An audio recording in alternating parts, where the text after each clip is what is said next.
Good evening, everyone, and welcome to Into the Deepest Deep, a conversation with Dr. Kathy Sullivan, presented by the New England Aquarium and the Lowell Institute in partnership with the Boston Globe. Tonight's event is made possible with generous support from the Lowell Institute, which allows the aquarium to offer its lecture series free of charge. Thank you to the Lowell Institute.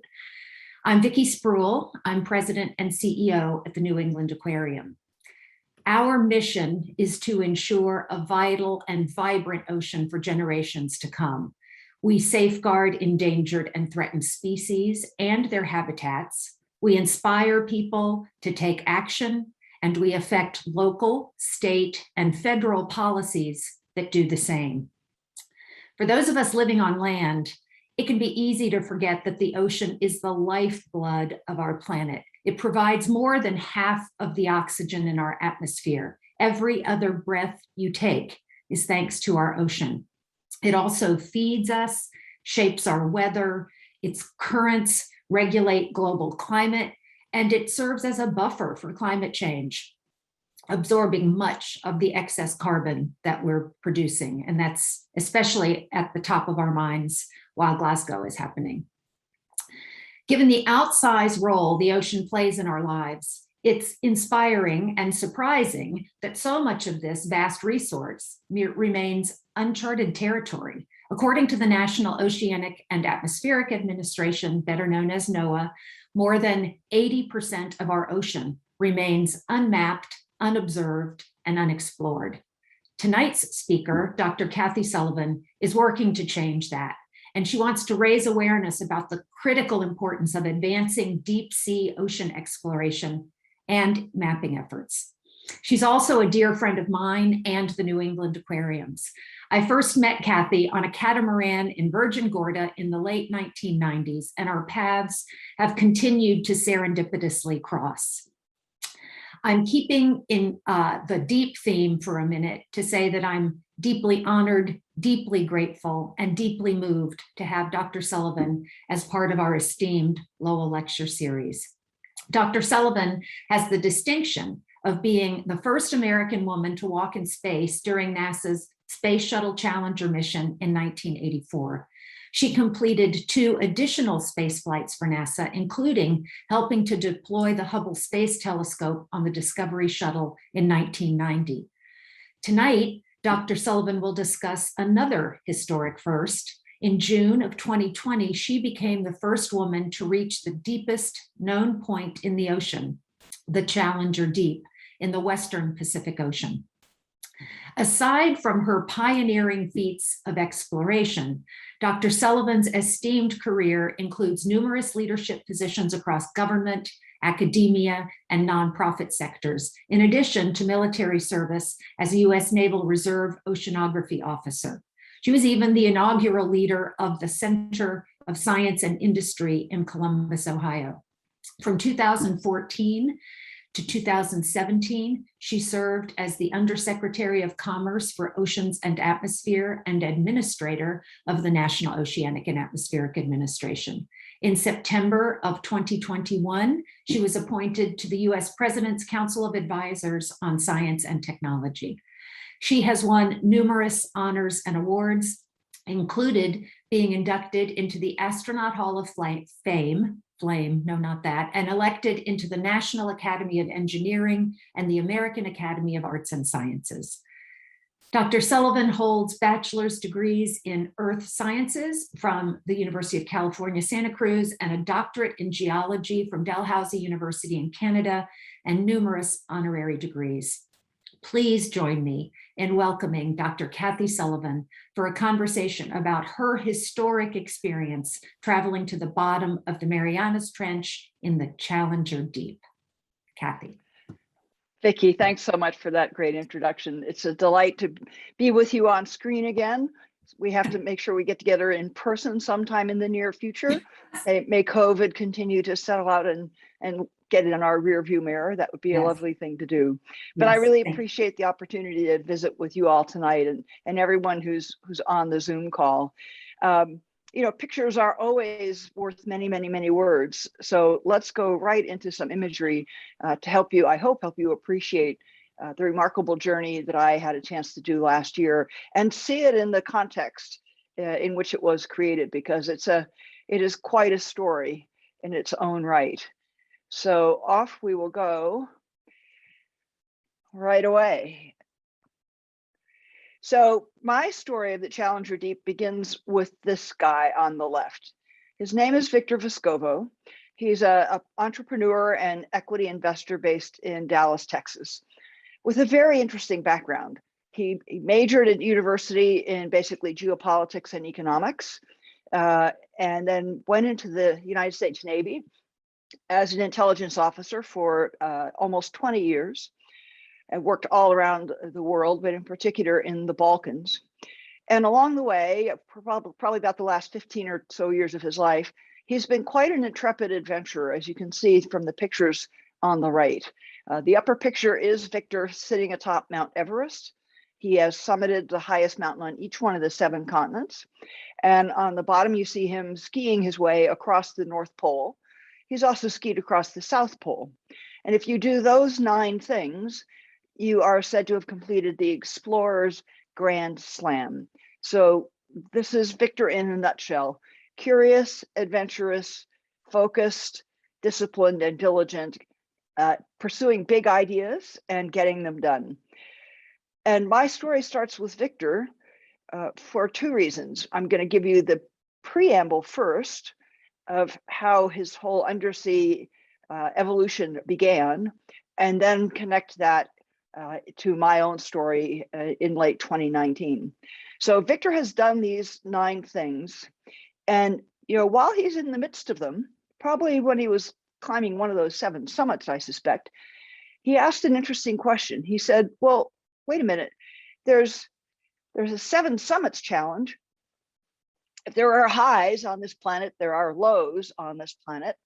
Why isn't there a go to the deeps challenge? And by the way, how many would that be? And why isn't that? And he discovered that the reason there was not a go to the deep places challenge was twofold. First is that no one really knew where the deepest points were.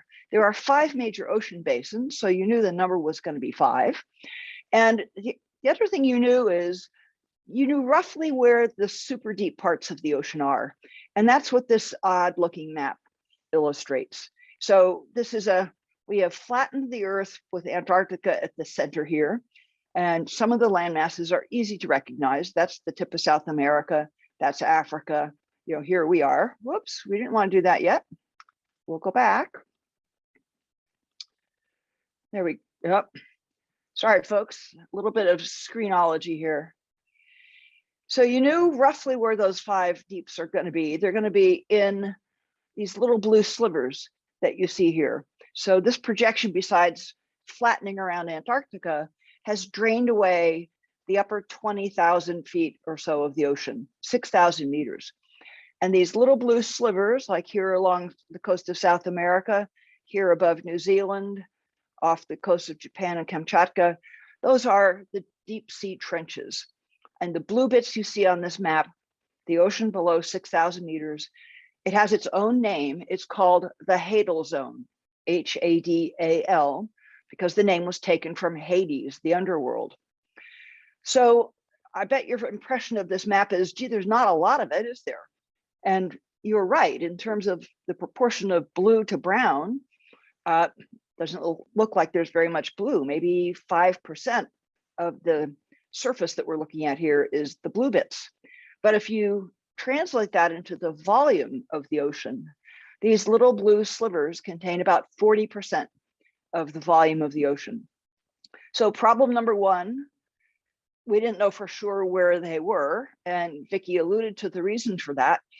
A few of these areas have been studied a bit, but none of them had really been charted in any great detail, not in enough detail to say with certainty, the deepest bit in the Kermadec Trench is there, or the deepest bit in the Aleutian Trench is where, much less the Southern Ocean here between South America and Antarctica, or up in the Arctic. So Victor, some of us might ask ourselves that question and do enough research to find out, well, the number is 5 and they're somewhere in these blue bits, and might then say, that was fun, on to the next quest. Victor's a different kind of guy. His next question was, well, so is this not been done because it can't be done, or just that it hasn't been done? And he set about to get it done. So the first thing he did was commission a company called Triton Submersibles, or ask them actually, is it just not possible to build a submersible that can get to the very deepest point in the ocean? I mean, Jim Cameron did it in 2013 in a single person custom designed submersible that, you know, dropped kind of like a pencil. But Cameron's submersible, like the Trieste that made the first dive to the Challenger Deep in 1960, that was damaged, not enough to be hazardous to Jim, but enough that it was never going to dive again. Victor's quest is to get to all of the deepest points, the 5 deepest points. And his wider quest, already in those early days, had become to create the means for regular, reliable, repeated access to any point in the ocean, no matter the depth. How do you do that?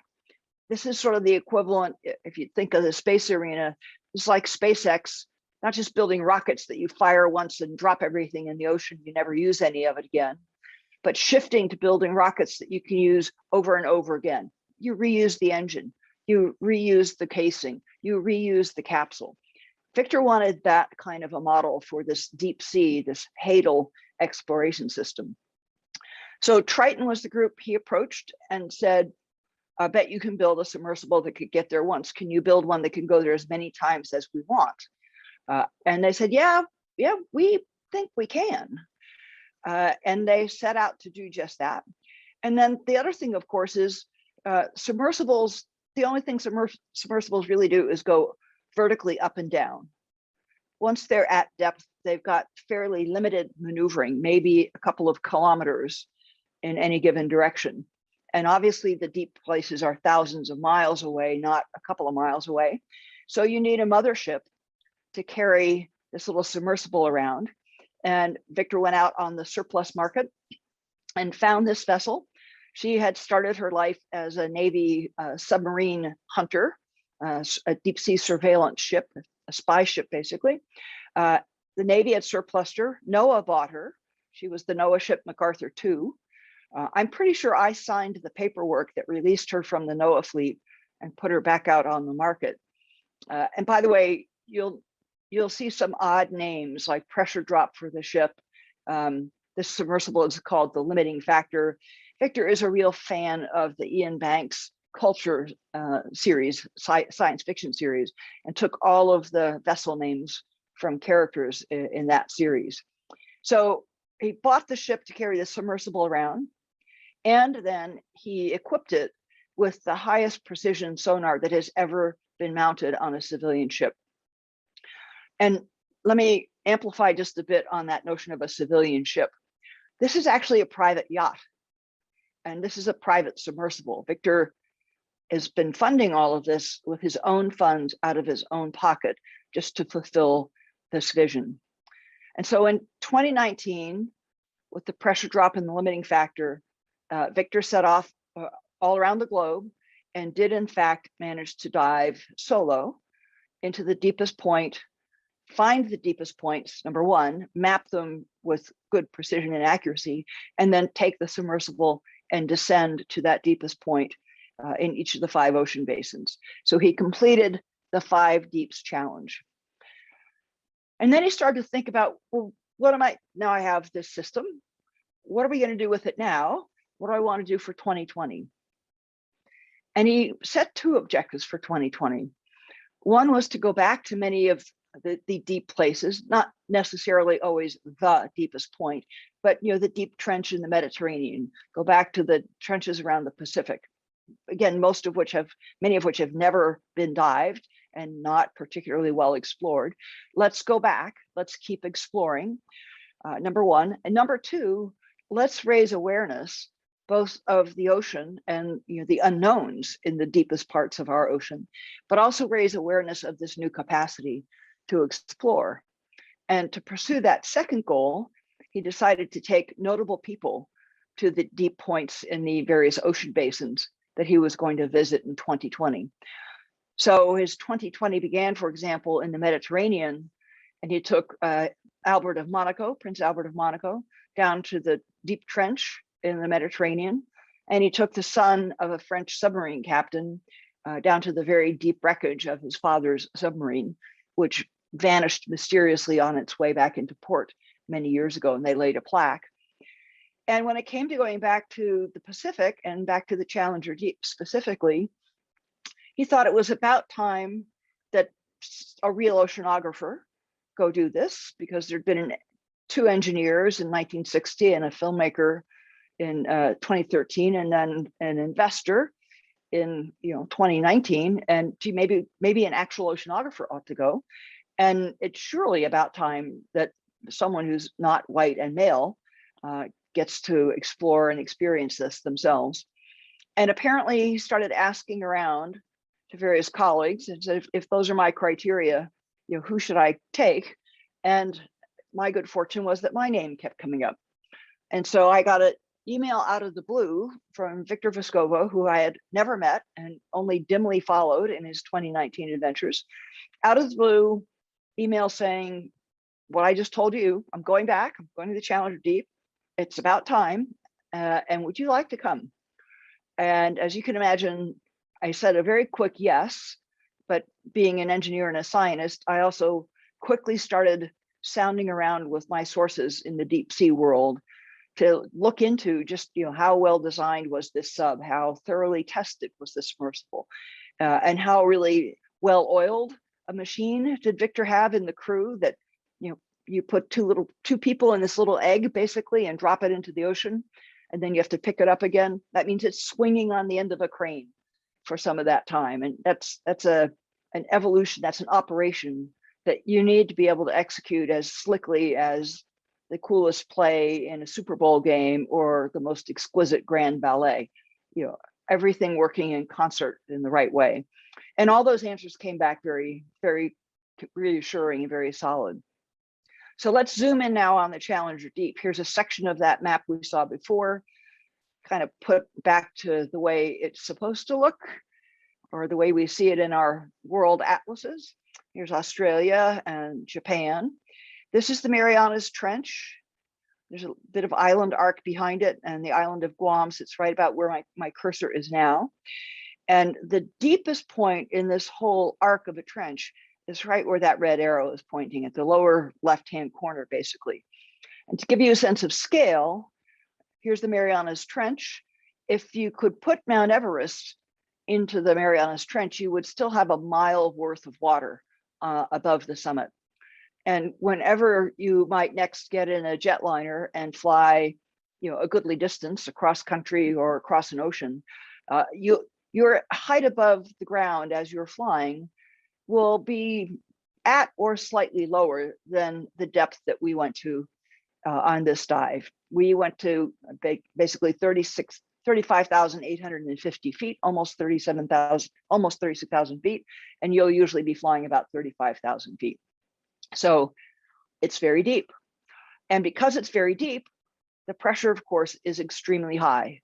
Up on the surface of the ocean, where we all are now, we define the air pressure around us as being 1 atmosphere. It's just the weight of the air in our atmosphere above us. But every 10 meters, roughly 33 feet, that you descend through the ocean, you add another atmosphere's worth of pressure. So at the bottom of the Marianas Trench, the pressure around your submersible is 1,100 atmospheres. And that translates to about 16,000 pounds per square inch. And those are big numbers. So I like to try to find some, bizarrely visualizable way to understand those numbers. And I love the one Victor came up with.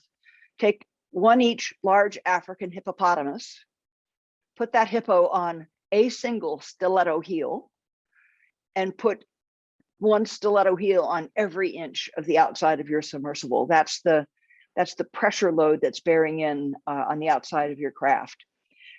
Now, if you look at the Challenger Deep in sort of topographic map form, here, the red bits here are the above water portions of the Marianas Arc and Guam. And down here in the deep purples, blues and purples, is that cleft, that deep trough in the ocean. And as you can see, the deepest bits are right here at that bottom edge. It's segmented a little bit. There are a couple of deep pools. The deepest part of the Marianas Trench and of the Challenger Deep is the eastern pool. So that's where we were heading. Now let me give you a little more sense about this submersible. On the right, you've got a cutaway, just give you a sense of what does it take to make one of these vehicles work. This round thing here is a titanium sphere. Its outside diameter is 5 feet. So it's going to be a little cozy inside. The walls are about 3.5 inches thick, solid titanium. And that's the kind of strong metal it takes to resist, to protect you and shield you from those 1,100, from all those hippos that are standing on the outside of your capsule. The limiting factor has seats, 2 little sort of bucket seat like places to sit, a joystick that you drive with, oxygen flasks to provide the oxygen that you need to breathe, of course. And then connected to the sphere is this truss, which holds the electric thrusters on the port and starboard side. These are the motors and propellers that will let you maneuver around once you're underwater. Batteries that provide the power for all of this. Antennas and acoustic devices that let you measure your depth below the water, your depth off the bottom, communicate by radio and GPS when you're back on the surface, things like that. This is the little trunk that you climb down through to get into the sphere. And on the left, you're looking from the top down through that trunk at Victor and me when we were in the sub doing our pre-dive safety briefings. The areas in this cutaway that look hollowed out in the real world are filled with very, very high performance buoyant foam. It's called syntactic foam. If you take something made of styrofoam to the depths that we're going to here, the styrofoam will just compress down into a little wad of plastic. It has no flotation ability left. Obviously, you don't want that happening on your submersible. And the invention of this syntactic foam was a huge step forward in opening up the capability to explore the deepest parts of the ocean. So here we are in the water. This is actually our descent in the lovely clear waters of the tropical Pacific. There's about a 400-pound piece of lead right down here that's helping us be negatively buoyant. So we're descending slowly into the water column. We have a manipulator arm on the outside in the hope that we might be able to find some rock samples small enough to pick up and bring back up to the surface.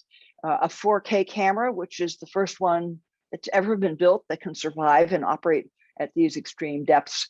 These little cables are the bridle that is used to hoist the submarine when you're back on the surface. And then importantly, you'll see several squares like this one here and here and here. And those are high intensity lights, LED lights, below maybe maximum 1,000 feet in the ocean. No sunlight gets through. There are no photons at all. It's just very, very dark. And so the only things you will be able to see when you're below that depth are illuminated by however much light you can carry with you. And these lights, as you'll see in a moment, give you a visual radius of something on the order of 30 feet. Pretty big for deep sea visibility, but much smaller than we're used to living on the sunlit surface. Well, here we are on our way down. You got to have a selfie on your way down through the ocean. What do you do on the way down? This submersible takes 4 hours to get to the bottom of the Marianas Trench and another 4 hours to come back up. And our mission plan was to spend 4 hours on the bottom, making a transect, basically flying from where we landed to 3 different points where we had positioned scientific packages ahead of time, and making measurements of our depth and the pressure around us in the water column all along that transect. Why do we want to do that? Well, pretty simple reason. Remember, we spoke about these areas not being very much mapped, and the precision with which we knew the depth, it was very poor. It's very hard to get a really accurate measurement of depth at these incredibly deep places. So when we started this campaign, I would tell you the depth of the Challenger Deep was 35,000 some feet, plus or minus 150 feet. So you think about that, think of the image of the aquarium that Vicki was sitting in front of as she gave her opening remarks. That's kind of like saying, I can't tell the difference between the bottom of the aquarium and the top of the aquarium. It's, there's something there, but that's all the better I can do. What we aim to do on the 3 dives of this campaign was shrink that plus or minus 150, shrink that down to maybe plus or minus 20, something in that range. And so that was the rationale for flying to all these different points. On the way down, we check in with the surface every 15 minutes, just a quick, hey, we're here, we're at this depth, life support system is good. You do it every 15 minutes, so you're confirming all the time that you still have communication contact with the surface ship. If they ever don't hear from you, there's a very formal procedure. If you miss one call, the surface ship changes into a mode that's called sub-miss, which means I missed a contact. I've got a couple people in a little submersible I'm supposed to be in touch with, and I missed a contact with them. And this is the start of being at least a bit anxious, if not already worried. If you miss 3 calls, you declare the sub to be lost, and you would start formal rescue or search or retrieval operations. None of which, by the way, can work in the Marianas Trench. There is no craft, no robotic craft, no other ship that can come down and get you or find you. So this is kind of a one-way street, but you still check in every 15 minutes to make sure that, 12-hour day, right? 4 down, 4 on the bottom, 4 up. Yes, we took lunches along. We both chose a tuna salad sandwich and a bag of chips. And the chef aboard ship was a delightful Austrian man who was very proud of his apple strudel, which he calls a Hadel strudel. And he would bake one of those each day that anybody was diving to the Challenger Deep. And so he sent a couple pieces of the Hadel strudel along as well. And we ate our lunch at about 33,000 feet so that we would have our hands free and our minds uncluttered when we finally reached the bottom. And here we are just about actually on the bottom. There's the camera. That's my viewport, the direct view outside. Here's the camera scene from a camera mounted higher up on the submersible. You'll notice I've put on a neck gaiter and a ski cap and some hand warmers. The water temperature outside the submersible is basically freezing, 32 degrees Fahrenheit, 0 Celsius. The pressure and the salinity mean the water can't actually turn to ice, but you have ice box temperatures seeping through the metal of the sphere, and it gets pretty chilly inside. Yes, there are heaters. You could turn them on and heat up the inside of the craft, but every electron you spend on the heater is an electron you cannot spend time on the bottom or maneuvering on the bottom. So you're deciding, technology comfort versus scientific return. And the usual answer is leave the heaters off and bring your ski jacket.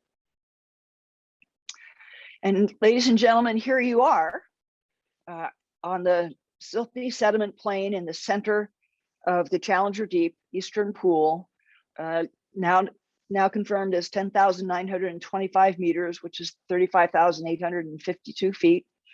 You see it's kind of nubbly bottom. That, as an oceanographer, that tells me that there's critters, invertebrates, probably basically worms, living in the upper couple of centimeters. We'll run it again.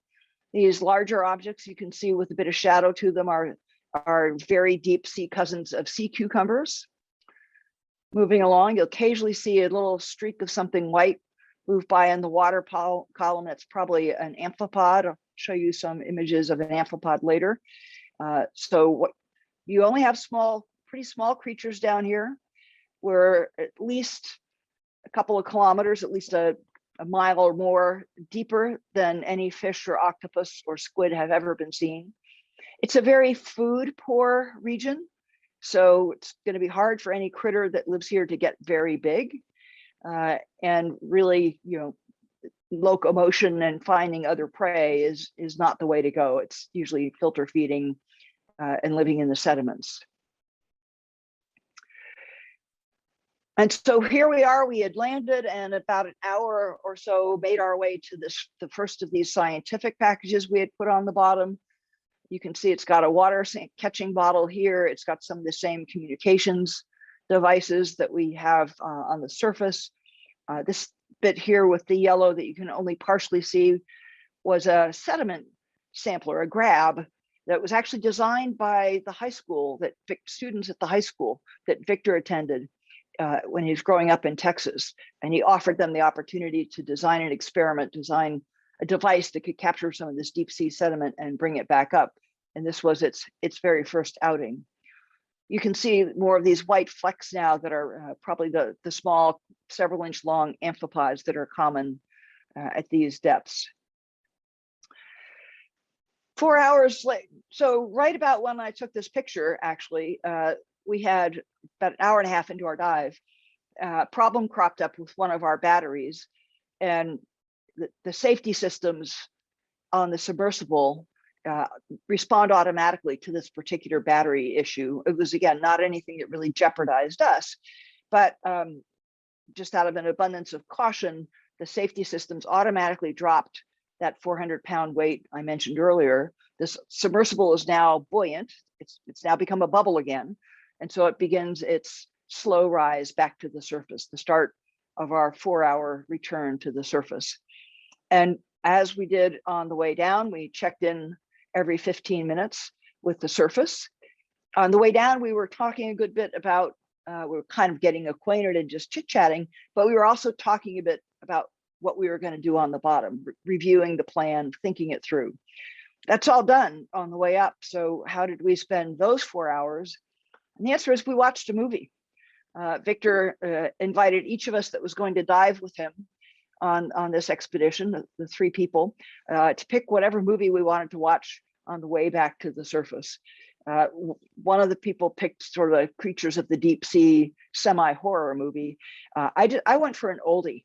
I went for The Man Who Would Be King, with a very young Sean Connery and Michael Caine and Christopher Plummer, and just sort of a fun, adventurous fantasy movie to watch on the way back up.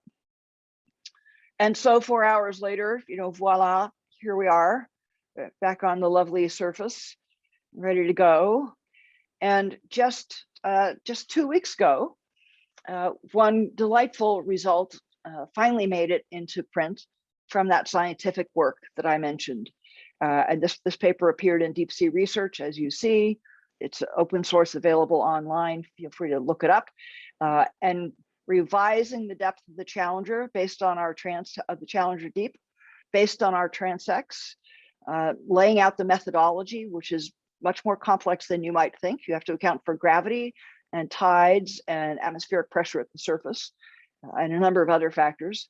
And as we had hoped, shrinking that uncertainty from plus or minus 50 meters, which is plus or minus 150 feet roughly, getting that down to about plus or minus 6 meters, which is more like plus or minus 18 feet. So a really lovely result from that scientific work.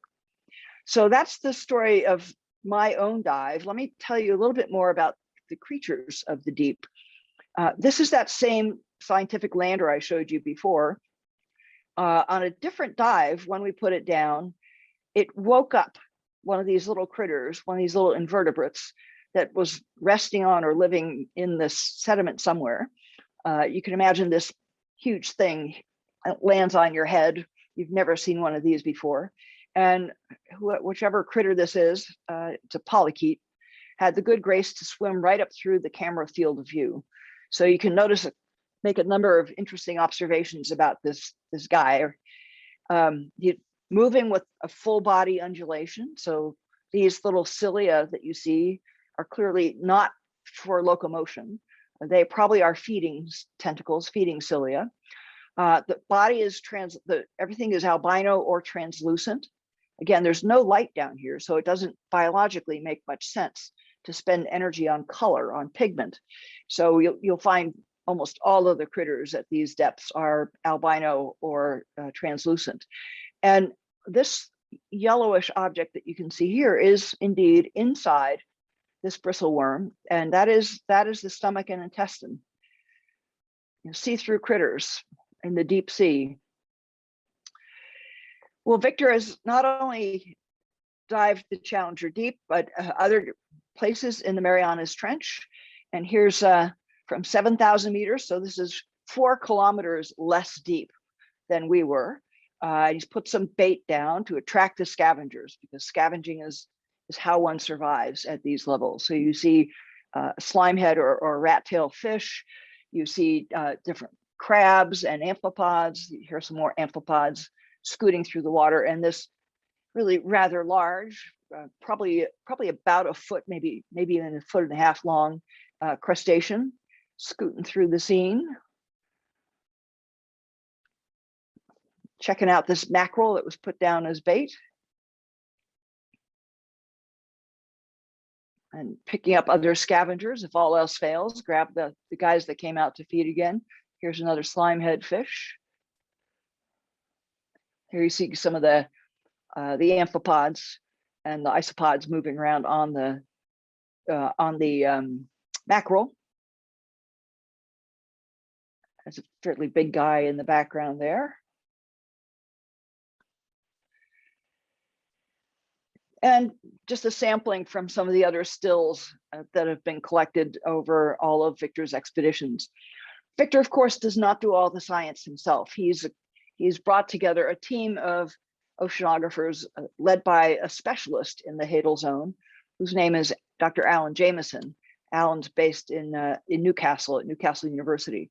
And the scientific party on these expeditions rotates through depending on where they're diving and what particular interests, what particular phenomena are of interest there. So Victor's operating rhythm tends to be 3, 4, 5 weeks at sea doing submersible operations, and then 5 or 6 weeks of just the surface ship and the scientific landers doing pure science. And again, this is all self-funded by Victor. So he's not the kind of guy that says, well, I built it, I did it, hooray for me. You know, next, what's the point? His commitment, he's really quite sincere and very generous in his commitment to expanding our scientific knowledge of these deepest regions on our planet. And so here's just a sampling of some of the other cool critters. I picked this batch out myself just because they're architectural, they're sculptural, they're fascinating. It's obviously a very deep anemone. That's some kind of a worm. And again, you're seeing the intestinal tract inside. No idea who this guy really is. Looks kind of like a very spirally crinoid, but unidentified by me, certainly. Another sort of salp looking critter, the sea cucumber at a shallower depth, obviously, and these very cool crabs duking it out over some piece of mackerel, I suspect. And Victor, as we sit here and talk tonight, is in fact out at sea again. He departed a week and a half ago, and his objective is to dive in and explore the Kermadec Trench. Here's the North Island of New Zealand, Australia for reference. No human has ever dived to the bottom of the Kermadec Trench. And there's been very little scientific work done in particular around the biology. Most of the science work done in the 60s and 70s on the deep sea trenches was basically geophysics. It's why are they this shape? What's happening in a plate tectonics sense? Very little focus in those early days on the biology, on the currents, on the ambient conditions in these trenches. And so Victor's campaigns are really opening new dimensions, new fronts in that respect. So I'm often asked, like when I talk about my space flights or talk about my ocean quests, I invariably get asked, which one I liked better, which one, if I had to pick one or the other, which would I pick? I like the fact that I didn't have to make that tough decision, and I've been able to do both. But there's some interesting and entrancing parallels technologically between putting human beings into the space environment or into the deep sea. Huge technical challenges in both realms. But what I like most about the exploring I've gotten to do in both directions is suggested by these images. Here's Victor, the guy in the blue suit that gets to do all the dives, and And here I am, I got to do a dive too, but it took all of us. It took everyone in this picture, the guys on the bridge, the chef, to make the ship run, to make the campaign happen, to make the results come in. And similarly, in every space flight, there's 4 names on that mission patch of the folks who are fortunate enough to be astronauts and get to go take the ride and do the work in space. But all of these people were part of that mission. It took all of them. It took all of their mastery and expertise. And it took them really totally having the shared purpose of getting it done, of really putting the mission above themselves in many, many ways. And what I love being part of teams like that, the passion, the purpose, the esprit de corps. And the thrill of it is not so much to me that I got to a certain height or got to a certain depth. The thrill and exhilaration is be part of a team that is doing something no one has ever done before, to take on that kind of a challenge and then assemble the skills and talents that make it possible to do that. If you ever in your life have a chance to be part of something like that on any scale, go for it. It's transformative, and I promise you will be one of the most satisfying things you ever do in your life. So, shameless plug to close. I've got a lot of other stories to tell, and here's a surprise. My life is not the only life that has interesting lessons and insights for any of us. And so my pandemic project was to launch this podcast. Drops every week. We dropped an episode this morning, for example. Some are little short riffs that I do myself, like this one, my reflections on all these commercial space flights that are 10-minute joyrides, and do they make you an astronaut or not? That's quite a debate in the space community these days. And then between those are interviews with really fascinating people. Today's episode, for example, is an interview with Tim Dunn, who's a very green investor. He walked away from a job managing a multi-billion-dollar portfolio of assets because he realized the things he was investing in were becoming part of the problem, and believed there had to be a better way to formulate an investment thesis. He spent a couple of years on a learning tour figuring that out, and then indeed launched a new investment firm called Terra Alpha Investments that's doing a lot of good to shift the mindset and shift the performance of financial investing. So check it out as you're gardening or driving or on the treadmill or walking the dogs. And I hope you find some stories and some insights that you enjoy. And with that, Vicki, I'll turn it back over to you. Oh my goodness. Thank you for that incredible story journey. I'm kind of speechless because I feel like I've actually been with you on that dive. Thank you for bringing that to life for us in such a profound and meaningful way. The questions, as you can imagine, have been coming in on the chat, and then folks sent some in before. And I think I'm going to start with one that you actually just alluded to, and it came up in the chat. There is so much being said right now about private adventure seeking, enormous personal wealth, funding personally satisfying visits, but are they really contributing anything? It's been mostly space centric, but what makes this different? What future do you see for that kind of exploration, maybe more generally? And what benefit is there from that? Well, I think on the space side, probably for me right now, the big benefit of what Elon Musk or Jeff Bezos are doing, and they're doing the tourism and everything else so far is all in support of a grander vision. Each of them has a very grandiose vision, quite different visions. But the valuable thing they both are doing in order to be able to pursue that grander vision is driving the cost of accessing space much lower. $250,000 for a 10-minute ride is not super low, but the trend is now very much moving in that direction. And so just as we've witnessed in the course of our lifetime with computers, what you can imagine doing in space or from space changes radically if it becomes much more financially accessible. Computers, when I was in grad school, required a whole building and only a university or a government agency could own one. we now have probably dozens of them in our homes. If you look at all the places from cell phones to laptops to cars to refrigerators. So that scale change has the potential to open up huge opportunities on the space frontier. And so I'm happy for that. I'm not a fan of either of their visions. Musk's is basically move millions of people to Mars, and Jeff's is basically move industry all off the Earth. How about we take care of this Earth instead of just abandoning it? In terms of the deep sea tourism, I would draw a distinction between what Victor is doing and joy rides to the Titanic.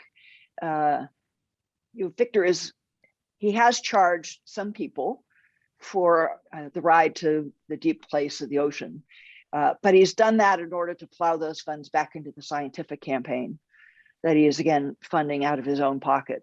So he's a proud man and not of a small ego, but he's not doing this just for the bragging rights, just to stand up on a pedestal and say hooray for me.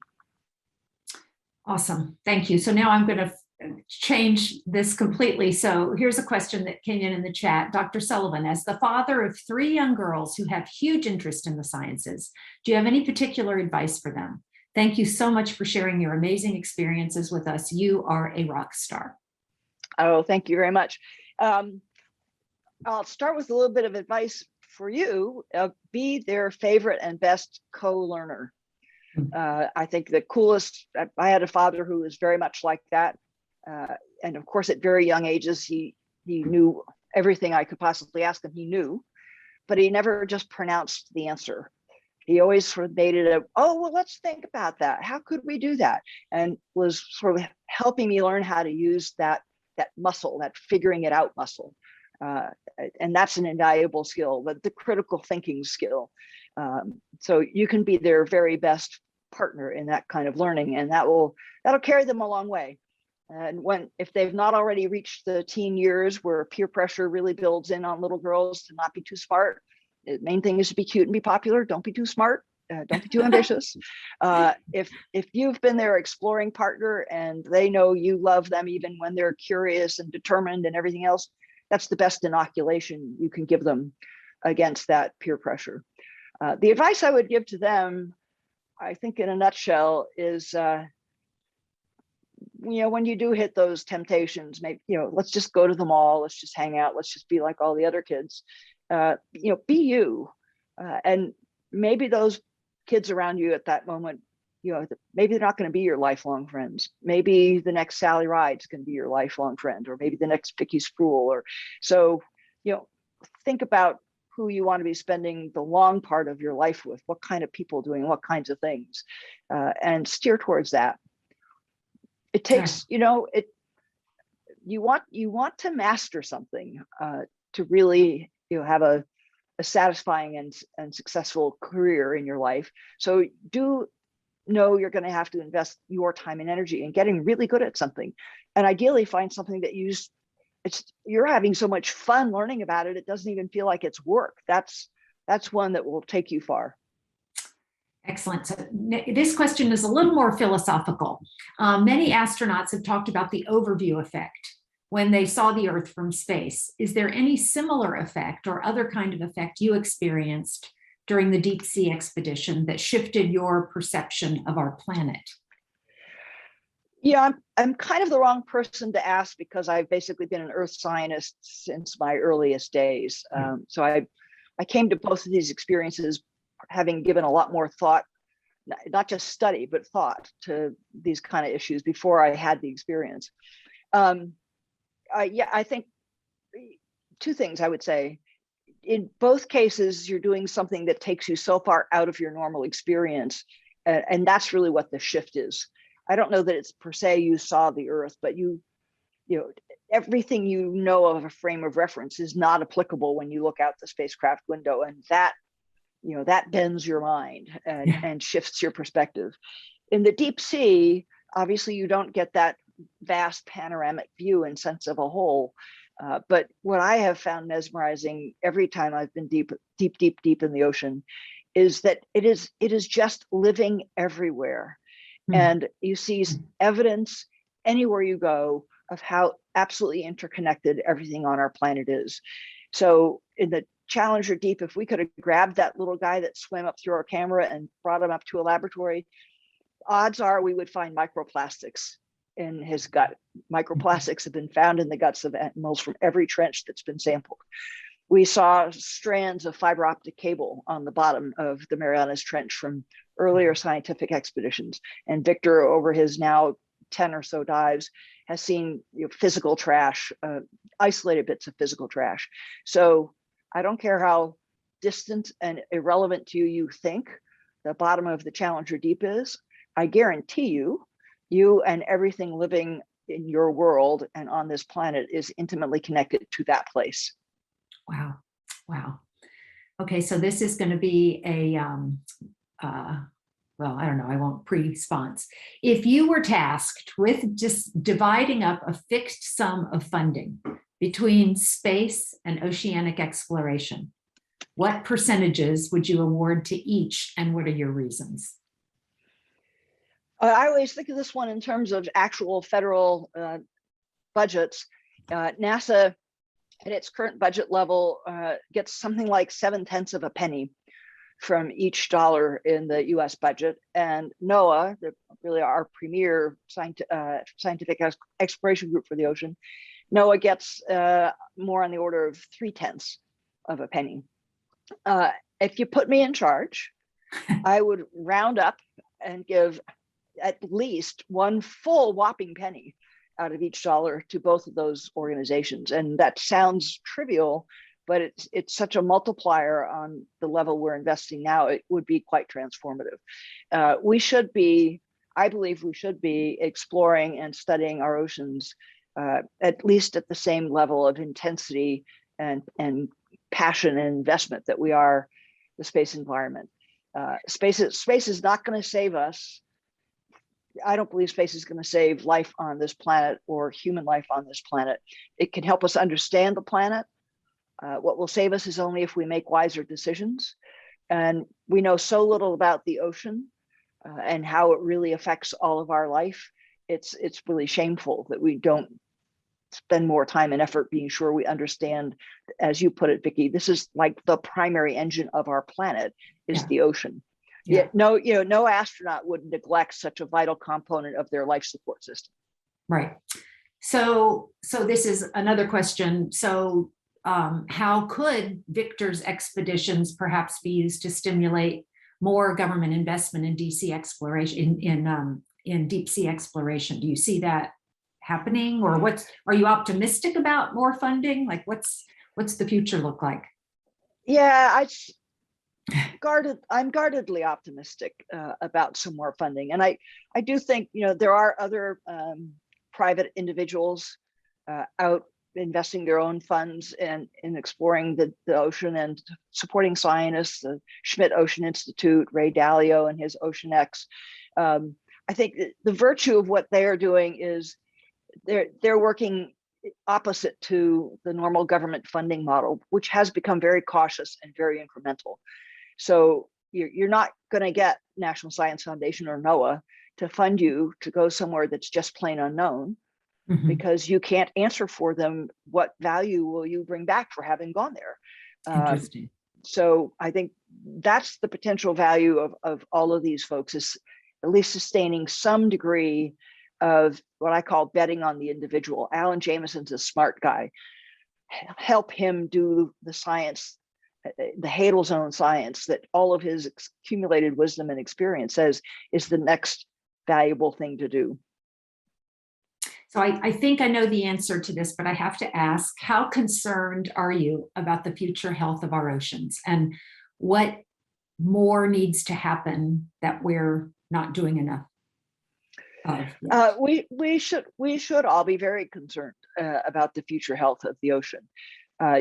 For all the discussion about carbon and temperatures, carbon that makes its way into the ocean, which a lot does, as Vicki said, also continually makes the water a little more acidic.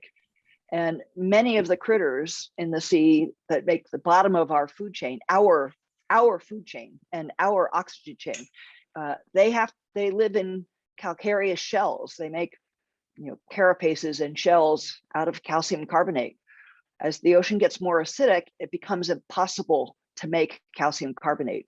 It just keeps dissolving. So, we're kind of screwing around with the first fundamental link in our own food chain and our own oxygen chain with the acidification of the ocean. The physical pollution, the plastic pollution, that's big. I worry most about acidification and over harvesting. I mean, we're just depleting fish stocks at a crazy rate. And that, again, think of a Jenga tower. The ocean ecosystem is kind of a Jenga tower of every creature and every niche linked in ways we don't very well understand to the others. And so to be, plucking one little Jenga tile at a time out just because I want that one, without thinking about the stability of the whole, is a foolhardy thing to do. And it's now being done with such intensity that it's reaching really hazardous levels. So I'm going to try one more that I have to ask as a female leader. Can you tell us about a challenge you had along your journey from a feminist point of view? What kind of barriers did you experience that may have made you stronger or more motivated to reach your goals? There's got to be a story. There's a plethora. I'll tell you two quick stories from my first really big oceanographic expedition. So this is in the mid 70s, and I won't name the oceanographic institution, but it was an expedition in the Atlantic. I had taken the equipment from my university down and outfitted one whole laboratory on the ship, and was also going to be doing a lot of dredging. So a big winch on the back of the ship and drag rocks up from the deep sea floor. The bosun, a guy who's in charge of the deck on that ship, painted a fat red line across the fantail and pronounced loudly that no woman goes aft of that red line on his deck. Wow. Now the problem was the other two scientists I was working with, a postdoc and a grad student, on all this dredging, all three were women. And it was sort of like, okay, so that's not going to work. So we just basically ignored it. And I think in a couple of days, he saw we were competent. We knew what we were doing. We were smart around deck. We were not, we were appreciative of needing his help, and we respected his skills. And it just all sort of evaporated. But the other part, on that same expedition, the captain had his wife aboard, which was allowed by that institution. And we were coming back into port, and there was going to be a very large VIP celebration for all the agency heads that had funded this work. And we're steaming back into port, and the captain's wife comes up to me and informs me that I will be needed to serve hors d'oeuvres at this reception. And I managed, with my mother's schooling about courtesy and respect for elders chiming in my head, I managed to say something along the lines of, well, I'm afraid that won't be possible. I will have to be in the laboratory that I equipped representing my university, and turned on my heel and left before I said what I was really thinking. So that's great. Well, that's going to have to I would just a coda to that. That's the mid 70s. The mid 80s, I'm now, a celebrated spacewalking astronaut, and I'm invited to come give the named lecture at that same institution.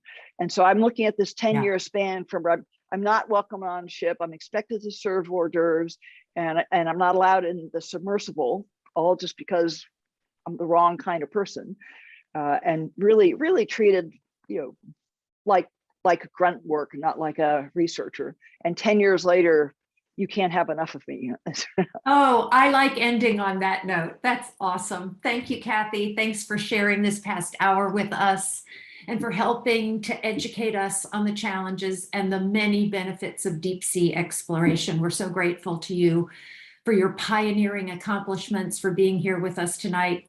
Congratulations on being the first human to reach both space and the deepest known depth on the ocean floor. Today's event was made possible with generous support from the Lowell Institute, which allowed the aquarium to offer this free of charge. We're grateful to have their abiding support each season. And thanks again to our presentation partner, the Boston Globe. If you enjoyed this program and want to help support our ocean education and conservation work, Please consider a contribution to the aquarium's Mission Forward Fund at www.neaq.org. We look forward to continuing our lecture series in the spring and hope to see you then. Thank you all and have a great evening. Thank you, Vicki.